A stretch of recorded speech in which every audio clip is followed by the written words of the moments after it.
Because what we really want is to realign the economics of agriculture and land use with ecological health.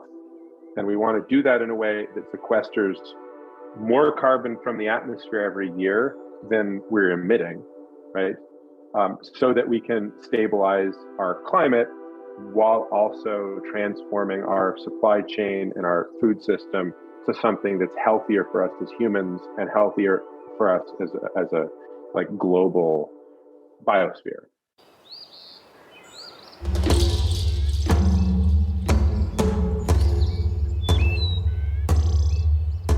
This is the Regenerative Real Estate Podcast. Revitalizing the world together.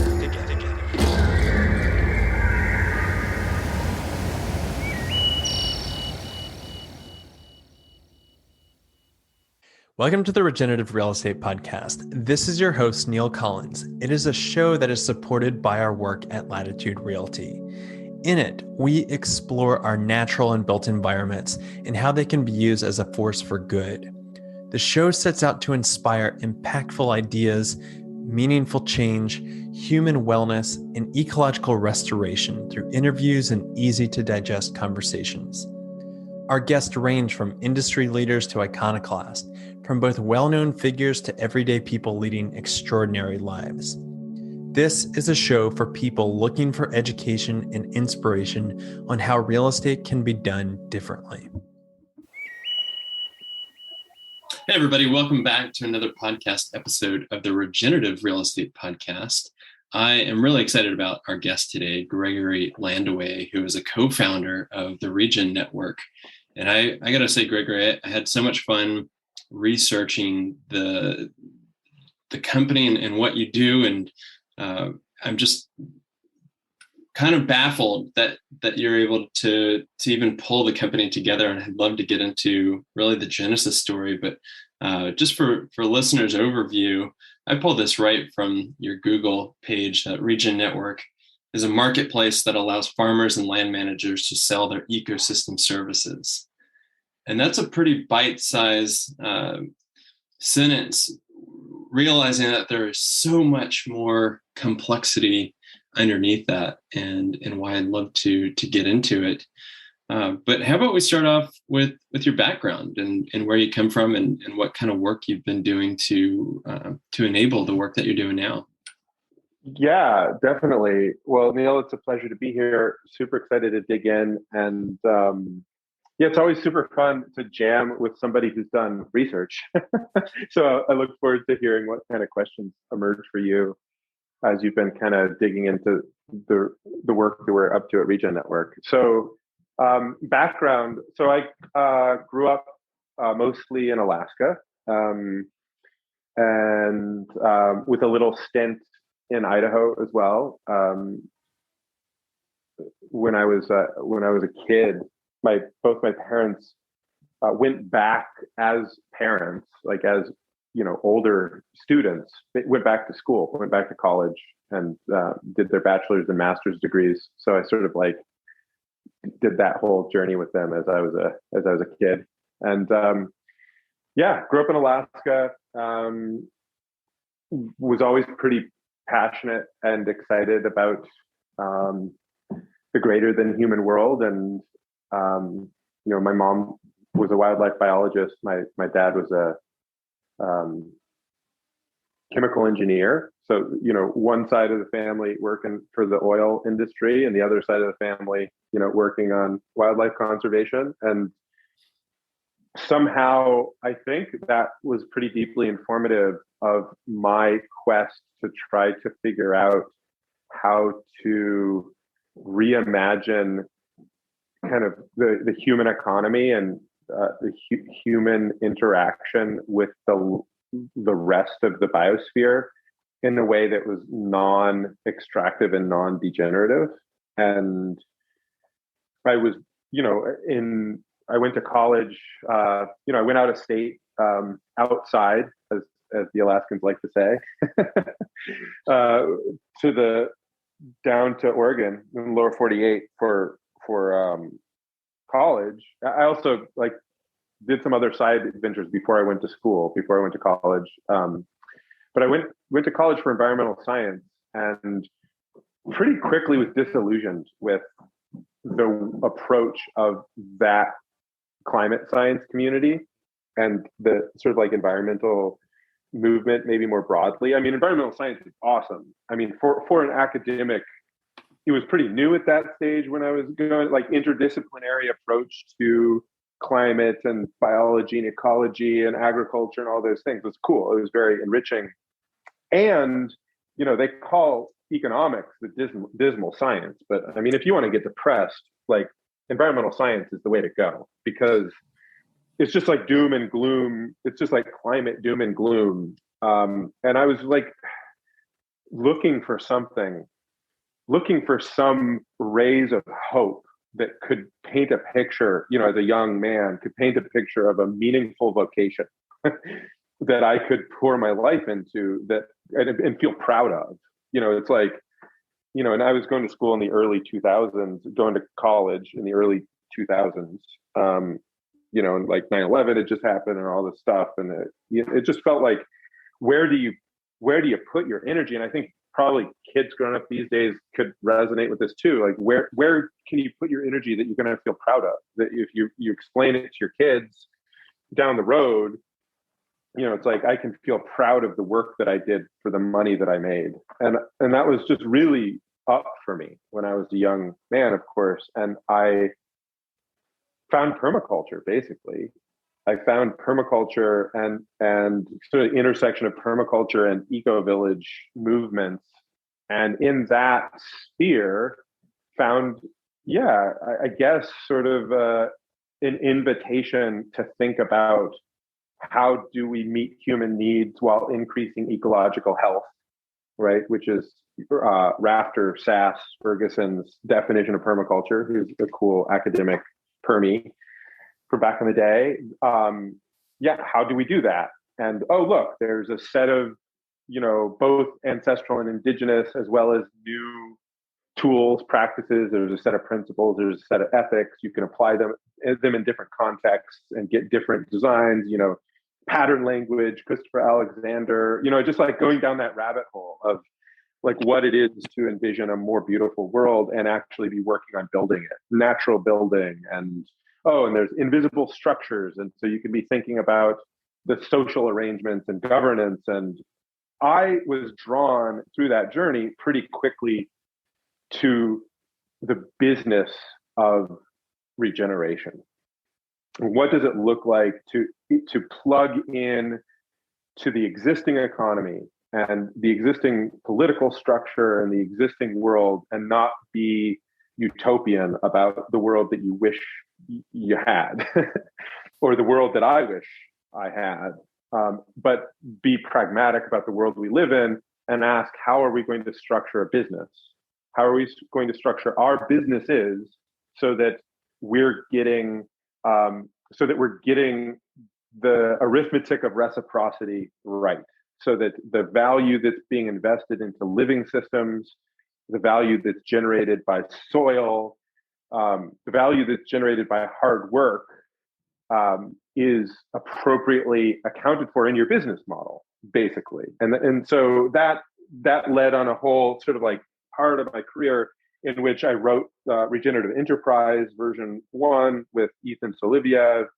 We actually did some early stuff in sort of like regenerative real estate stuff, did a lot of business model planning for farmers and ag work, did lots of broadacre permaculture design, founded a chocolate company doing direct trade chocolate, trying to solve this sort of like, what does trade look like in a, set of regenerative relationships, and just sort of iterated through that. And I would say that whole sort of arc of career was one of me trying to go, like, I guess, further up the watershed, so that smaller interventions led to larger changes in the landscape. Meaning, there's this amazing video. I think you can find it on, listeners could find it on YouTube, called The Upward Spiral, with this guy named Paul Kraffel. It's like, one of these sort of like crunchy granola. Awesome. I think he's a Quaker from Northern California. Anyways, he's got this awesome video of him trying to figure out how to stop erosion on his landscape. And he's going further and further up the watershed. And eventually you see him way up at the top of the hills with a trowel, digging these little micro swales, right? So that the water sinks into the soil and slows down well before it hits the gully and is like ripping and eroding out in this, you got to go up the landscape. You got to find that intervention point up near the top.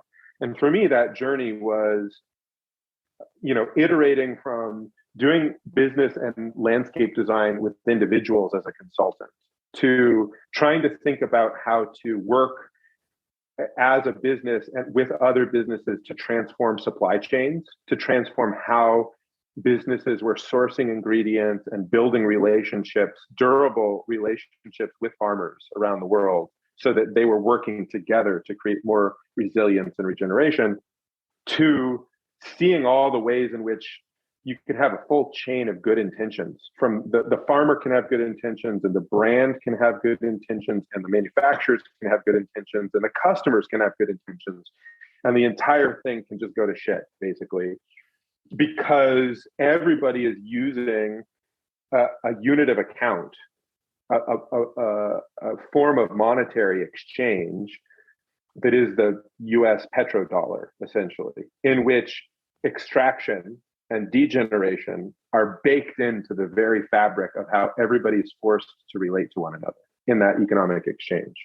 So my last leap, again, sort of going from working sort of one-on-one with landowners or business owners to moving up a scale of interaction up further in the watershed to sort of say, oh, I'm going to work with supply and try to transform how people are engaging with supply and transform agriculture in that way.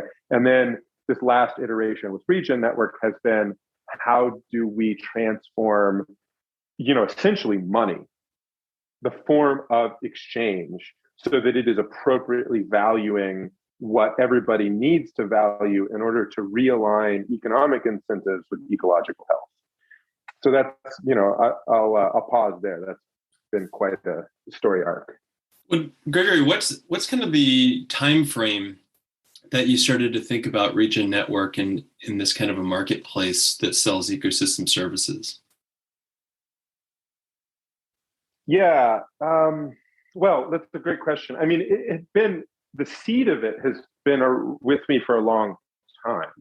So in 2013, Ethan Soliviev and I published Regenerative Enterprise version 1, which could be sort of seen as a bit of a manifesto that we tried to live by and do business according to the set of principles and frameworks that we sort of wrote about in the book. And in that, we talk briefly, but it's formative, around this concept of living capital. Sometimes people refer to it as natural capital, but I wanted to make the distinction, like all of this is natural, but some things are alive and some things aren't. I think that's an easier concept without sort of separating humans and nature and getting into that whole sort of philosophical quandary. How do you value living capital? Obviously, it's different from valuing financial capital. It's different from valuing social capital. It has its own sort of like unique set of circumstances. And so back then, the seeds were planted. And then in 2017, I had a son, which was a big life-changing experience. And I took a paternity leave from my work at Terragenesis International, which is where I was doing this sort of regenerative supply chain consulting and design, which is what my vocation had sort of evolved into.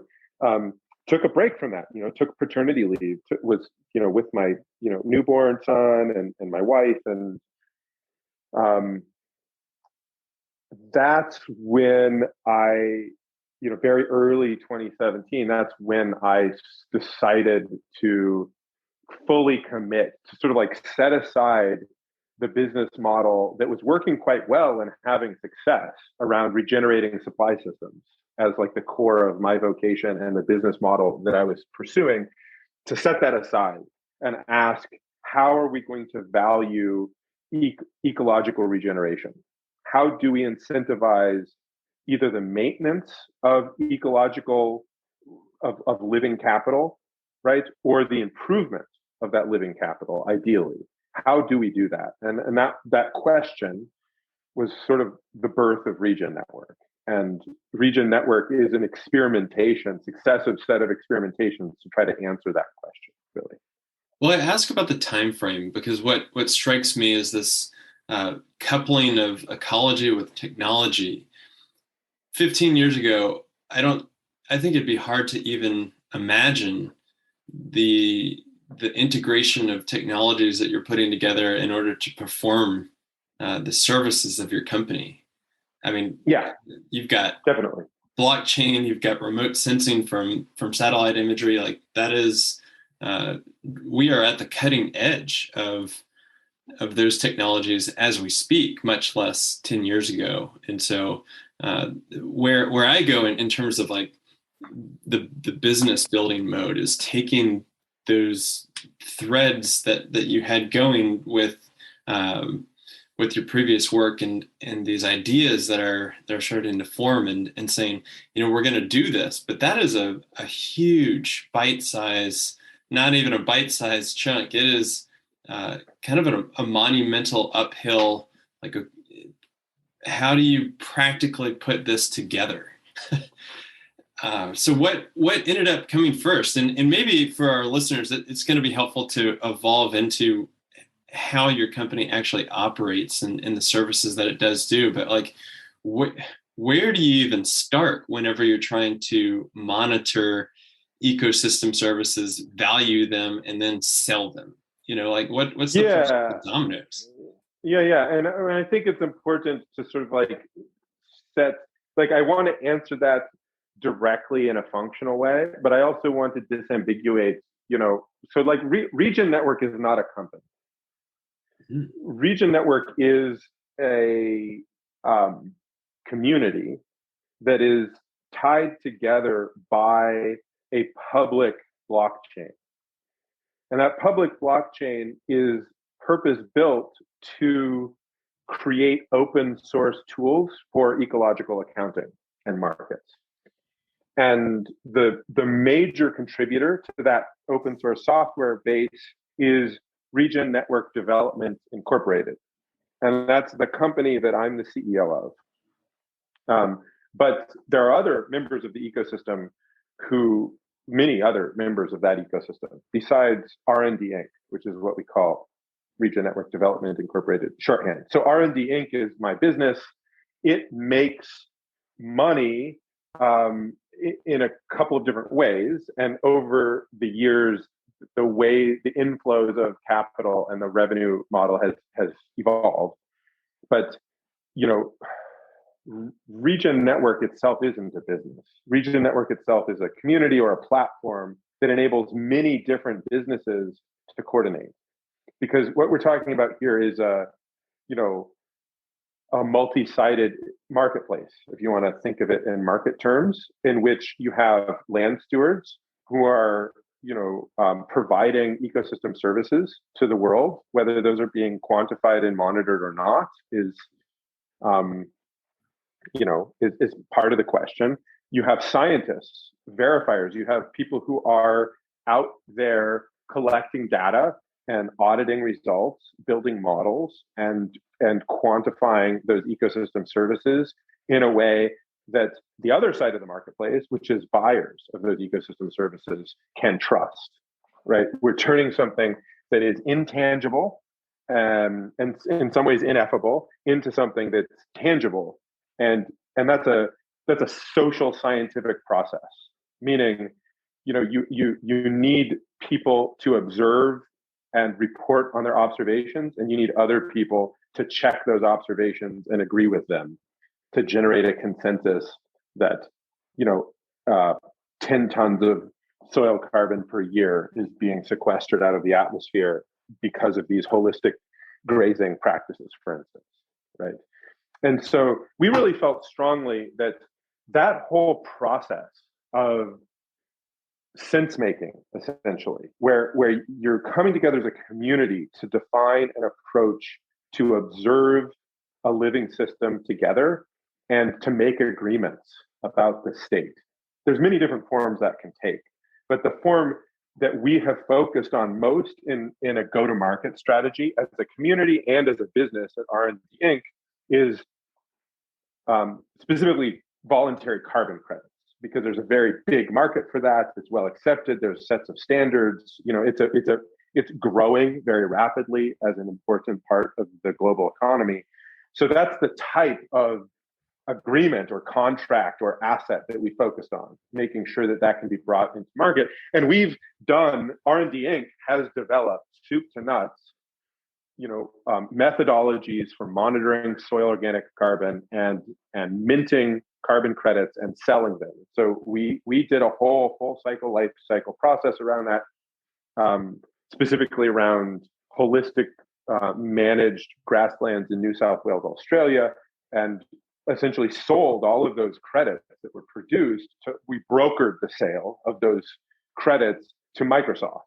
And what at the time, this was 2 years ago now, was the biggest single biggest soil carbon purchase that had ever happened in a single chunk, right? So, but as a revenue model, I just have to say that's not necessarily core to our business model. That was us building a set of tools, an open methodology, and a set of tools so that it could be replicated, so that many different people around the world could come together to monitor soil health and potentially issue credits on a marketplace that's disintermediated, where the land steward and the scientist and the buyer all have equal access and ownership to that decentralized marketplace, where they can just list and exchange freely, essentially.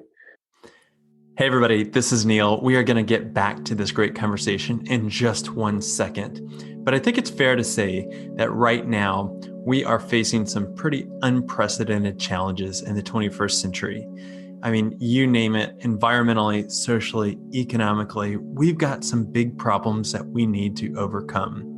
And that's why, for me personally, and the people that work with us at Latitude, we want to dedicate our time and our energy so that we are not only working to put food on the table and a roof over our heads, but also make the world a better place. And so if you are at all interested in combining your sustainability values with a very powerful financial model of real estate, then I highly encourage you to check out what we are doing at Latitude.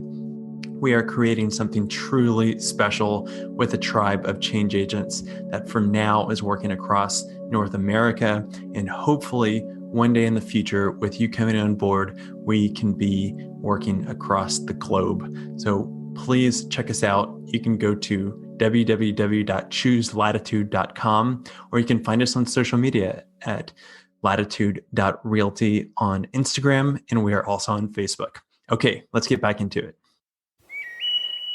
Well, let's dive into each one of those buckets, because I think that's a really helpful framework. So the land steward side, can you give an example of the type of farmers or land management practices or stewards that and what their objective is there, of like what kind of projects are they trying to implement to build that soil? Or are you looking at, you say ecosystem services, like what are those services that a farmer or a land steward can do through the right kind of practices?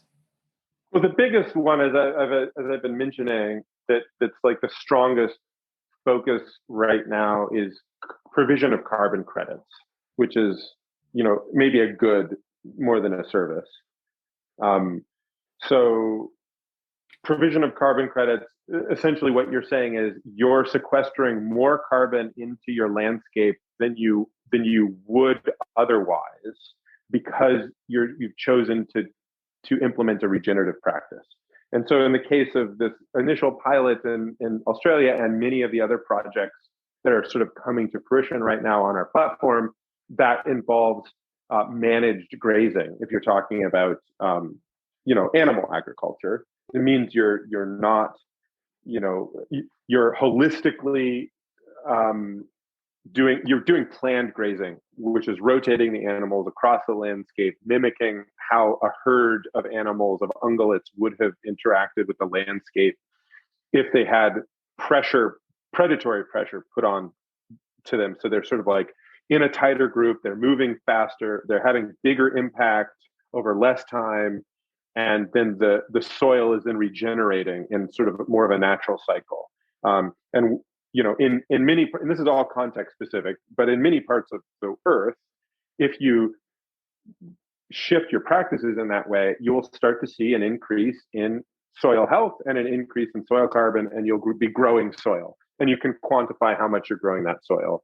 And you can discount methane that's emitted by the cows and discount other, so you can like do the arithmetic, the holistic arithmetic to do everything. And then you can basically model the difference between if you weren't doing that practice and you are doing that practice, and that delta, that difference, is what you get credited for on the marketplace. And so you produce those carbon credits, and currently that marketplace is companies who've made net zero pledges or carbon negative pledges, who are saying, as part of our, and like, it's important to sort of like rewind, I think, for listeners, because people often at this stage of the explanation, they say, well, why are people buying carbon credits anyway? Isn't this just greenwashing or something? So it's important to understand like what the motivation of a buyer is of a carbon credit right now. So this is sort of like underreported, but back in 2019 or so, right around the time that we sold these credits, actually, a couple of big things happened that I think you look back and these will be historical moments, but the Bank of England, the Dutch government, Swiss reinsurance, all of these big, deeply embedded financial actors, institutional actors, essentially said carbon emissions will be considered a liability on your corporate balance sheet. And therefore, corporate officers have a fiduciary responsibility to balance their carbon budget because it's on your balance sheet as a liability. And there's no regulation involved in this. It's not like a cap and trade system or a tax system. It's just simply that deep-pocketed financial interests said, we're going to start looking at your balance sheet and we're going to be including your carbon emissions as a liability. And that's going to, drastically affect our lending decisions, our insurance decisions, and the board's evaluation of corporate officers' performance. And then all of a sudden, we saw this huge wave of corporate commitments to net zero, to cut emissions, to offset emissions. And then we've had this giant demand spike in carbon markets where everybody's scrambling to try to offset their emissions, which are now a liability on their balance sheet, on corporate balance sheets. So now we have an economic situation in which there's giant demand and there's not a lot of supply. We don't have the kind of infrastructure that's necessary to really monitor ecological health and quantify carbon cycles and understand if carbon cycles are net sequestering or net emitting. And that's the world that Regen Network is leaning into and innovating and building our platform in. So there's sort of multiple lines of innovation, from the market mechanisms to have a disintermediated, transparent marketplace for actors to quickly and effectively and cheaply list their assets, right? As well as the tools for the different actors to engage in monitoring, reporting, and verifying. That is to say, the science of understanding, is carbon being sequestered into a landscape or not, and how that parlays into the claim. And so we've just, that's our domain. That's what we're building tools for. And as you mentioned earlier, I mean, it's a giant, like, to wrap one's arm around that is huge. And that's why R&D Inc., R&D Inc. doesn't do all of that. R&D Inc. builds open source software and does open source science and we convene and we invest in other people and to create a large, polycentric, diverse community of people who are working on this with many different business models and many different approaches, but sort of a common infrastructure that everybody's using and a common set of standards that we can govern together. Yeah, I mean, that is endlessly fascinating right there. In terms of the monitoring and the evaluation, what are some good examples of how you can do that? Because I would imagine 10 years ago, you're having to do a lot of soil samples. And I don't think that we've thrown that out the window entirely. I know there's that's still how it works at the moment. There's a lot of innovation taking place with new sensor techniques. There's the work that we did with our Grasslands Carbon Plus methodology, which is really quite groundbreaking, I think. Fused soil sampling with satellite monitoring to lower the cost so that you if you find a strong correlation between the essentially machine learning and satellite imagery and the soil sampling, you can sort of prove that and then lower the amount of samples that you have to do in subsequent sampling. So you're sort of, and not always, I guess the methodology we developed doesn't take for granted that you will find a correlation because different soil types and other things, it's variable, right? So far, the correlation has continued to exist, I have to say, but that's sort of like as a promise or as a methodology, as a contract between parties, you have to do what you have to do in order to measure the actual soil carbon. So if the satellite monitoring is not lining up with the soil sampling, then you just simply have to go out there and like sample the heck out of the space, and so there's costs associated with that, right? And so the attempt with that specific methodology is to increase the accuracy and extrapolate and lower the cost at the same time by fusing traditional soil sampling with satellite imagery and machine learning, basically. And that's a pretty common approach. It's a pretty common approach. So you're anchoring things with data, then you're doing subsequent rounds of data collection, and then you're fusing that with the constant monitoring that is now available. I mean, so Sentinel-2 data from the European Space Agency's Copernicus program is a publicly available data set, globally reaching data set that refreshes every week of the entire globe at a 30 meter per pixel resolution, which is that's a 10 meter per pixel resolution, which is fine enough to do a lot of actually, and it's also multispectral. So there's 13 different bands of visual, beyond visual bands that the remote sensing is measuring. So infrared and near infrared, et cetera, et cetera. So you get all of this data that you can use to correlate. And it turns out, like in the case of the of this grazing protocol, it turns out that what appears to be true is that you can actually, essentially make a correlation between the soil organic content and the multispectral signature of the grass that is growing from that soil, and you can infer and model how much soil carbon is in the soil based on, essentially the spectral frequency of the grass, which sort of makes sense. You can do the same thing. You can tell how think of an egg. We've all probably cracked an egg open from a chicken that has been out foraging for insects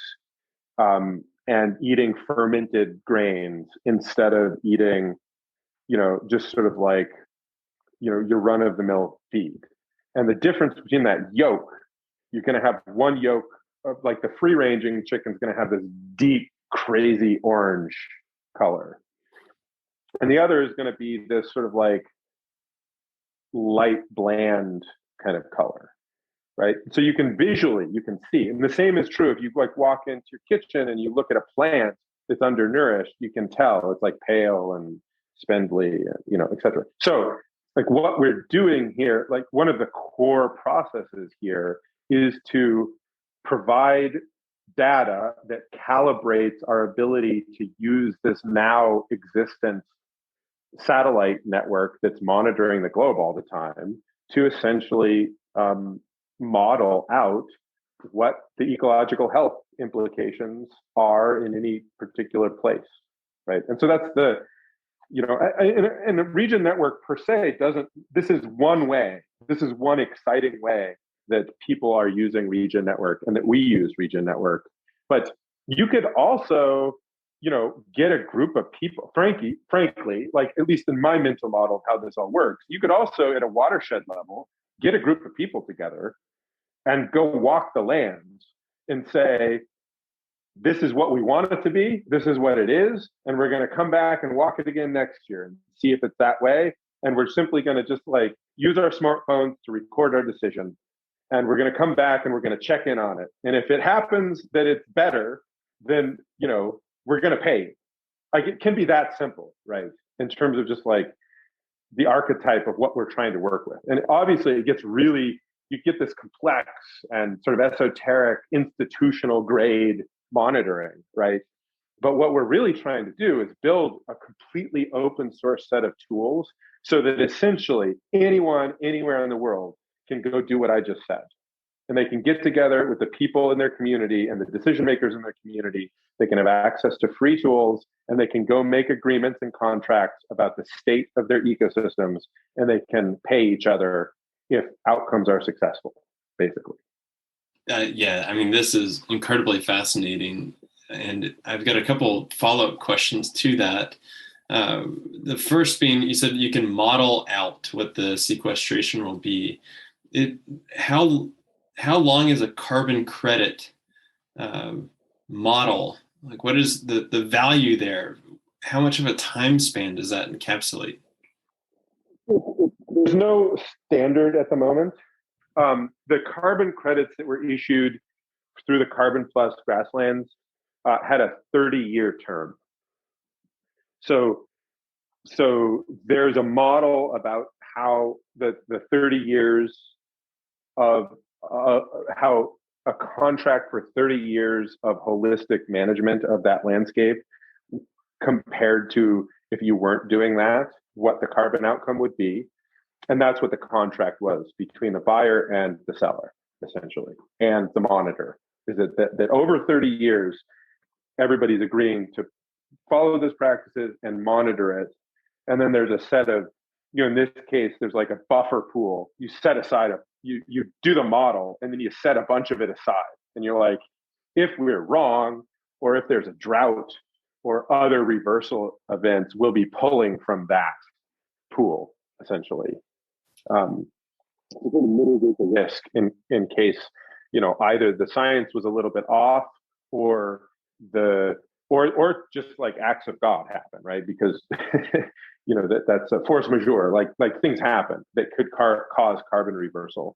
And in this case, it's like, and there's people way smarter than me, right, doing this on a team. I can sort of fake it until I make it, right? And I do have a science background, so it's not totally faking it, but like there's just legitimate PhD scientists working on all of this. But the essential idea here is that you want to be able to quantify the uncertainty related to a model, and you want to ensure that within that band of uncertainty, both parties are covered in the economic transaction that's taking place, basically.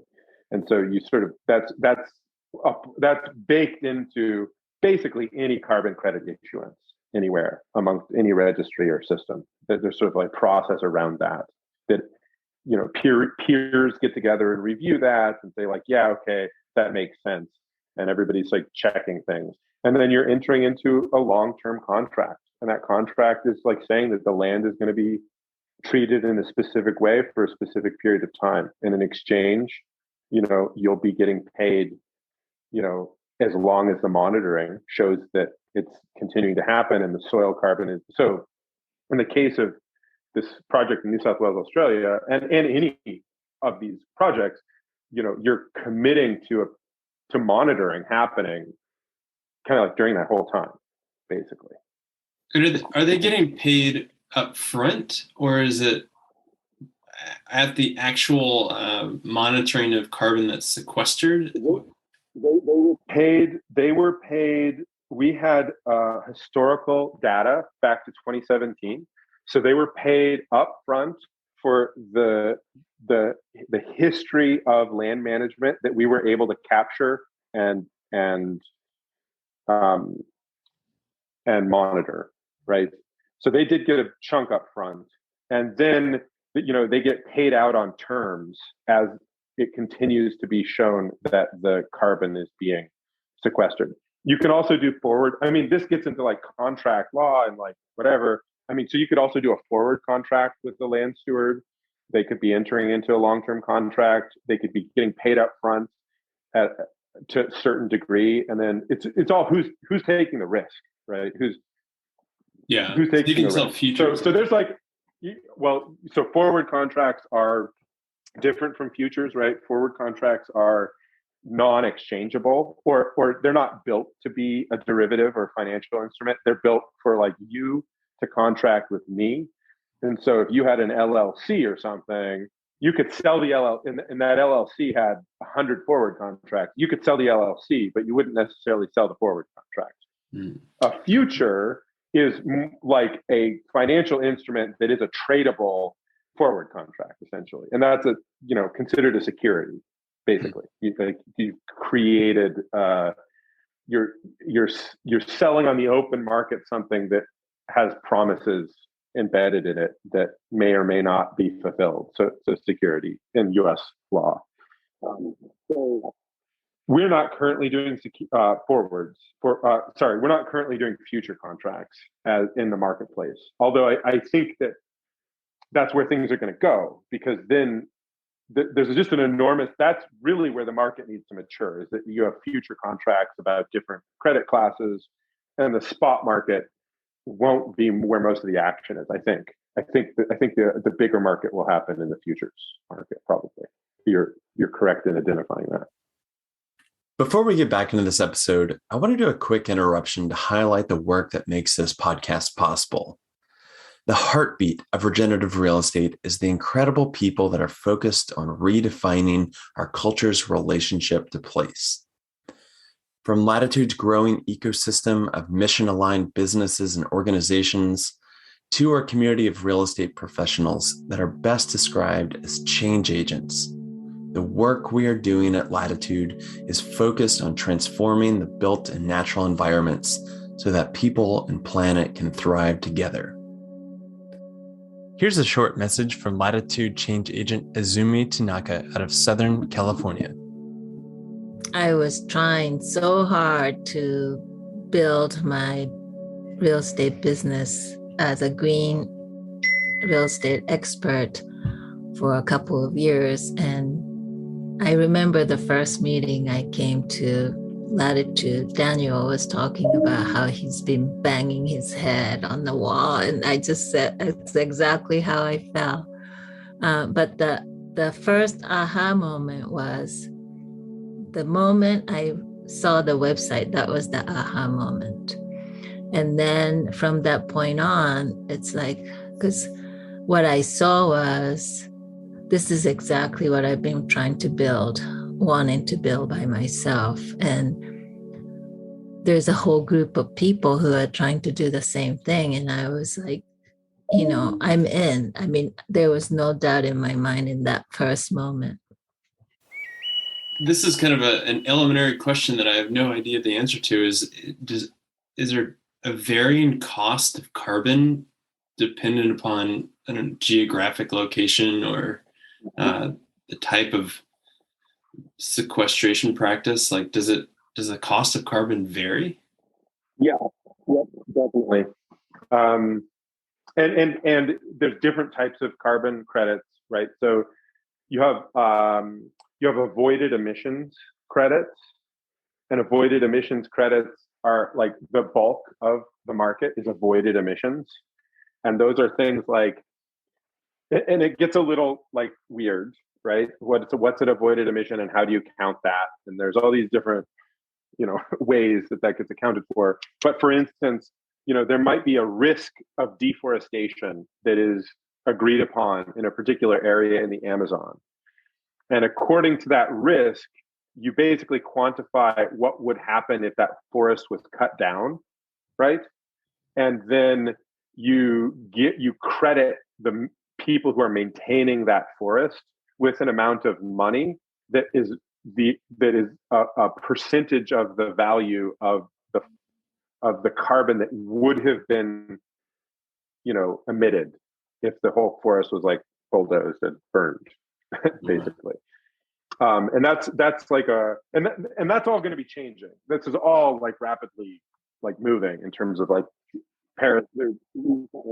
Article 6 of the climate accord, Paris Climate Accord, was ratified in Glasgow by the member states of the UN climate COP, the Council of the Parties. And that defines, that with some other converging things. I think, this is all a bit of a moving target because it's complex and it's political and it's economic. And so different people have different interests and it gets a little bit messy. But so you have avoided, rewind. Basically, you have avoided emissions and you have carbon removals, right? So avoided emissions are saying that I didn't emit something, right? And I'm going to get a carbon credit for it. A carbon removal is sort of saying, I actually net sequestered carbon into this system. And that's what we were selling with that's what a carbon plus grasslands credit is, right? It's a carbon removal. It's like when you account for everything, it was a net carbon negative, not just that we avoided emitting it. Mm-hmm. But both of those types of credits are treated as, in quotes, carbon credits, right? So it gets a little confusing. And what you're going to start to see, and the reason why I went on this little tangent, what you're going to start to see is price differentiation in the marketplace between avoided emissions and carbon removals, between nature-based solutions, where we're talking about afforestation or reforestation or conservation or soil carbon, regenerative agriculture, agroforestry, mangroves, all blue carbon, all these things, and industrial, where you're like converting a grid to renewable energy, or you're avoiding emissions in some other way, right? So there's sort of the market's is already and is going to continue to sort of segment out into different forms of carbon claims and carbon assets. And, I believe that you're going to see the market, value quality in terms of the holistic benefit to society of a specific carbon outcome, right? Like soil carbon. Soil carbon has its issues. Like there's scientific debate about permanence.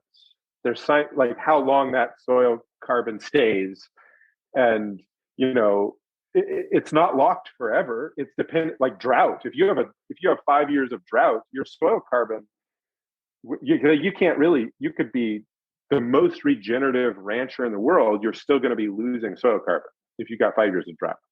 You'll be losing relatively less, though. This is the interesting thing. Like dynamically, if you think dynamically, that part of the landscape will lose less carbon emitting than parts of the landscape that aren't being managed that way, right? So there is still a net gain to be quantified and spoken about, which is important. But soil carbon, because of that, because it's hard science and because it's dynamic, it's controversial. So you get lots of people who are like, no, we want direct air capture machines. We just want to pull carbon with a big machine out of the atmosphere and like pump it into the Earth's mantle or some shit like that, because they want Like they want scientific absolute clarity of the unit of carbon that's been removed from the atmosphere, and that's what's valuable. I happen to think that that's sort of like kind of absurd, you know, personally, both because of the energy required to do that is crazy. And like all of the tests are showing that it isn't actually carbon negative. You have to use all this energy. Like, sure, maybe you're using geothermal to do it, but couldn't use that geothermal to do some actual work. Like we have photosynthesis, folks. Like let's use it to our benefit. So anyway, I'm kind of dismissive. I'm as dismissive of that camp as that camp would be dismissive of soil carbon in a way. You know, it's like, I saw an article about mechanical trees removing carbon, and I just thought, it's just crazy. It's crazy. So I think what we're fighting for here in terms of like market dynamics is valuing the holistic co-benefits of a living systems approach because the co-benefits of having a thriving biodiverse agroecology that's building soil and sequestering carbon are water quality, their biodiversity, their quality of life, their healthy food. There are these enormous add-on co-benefits of these actions that we choose to take, right? The trade-off is the science is harder, and the permanence of that carbon is variable depending on fluctuations of weather and climate, right? But you trend in a generally positive direction kind of no matter what. So I'm excited about that. Yeah, the impact is vast. Yeah.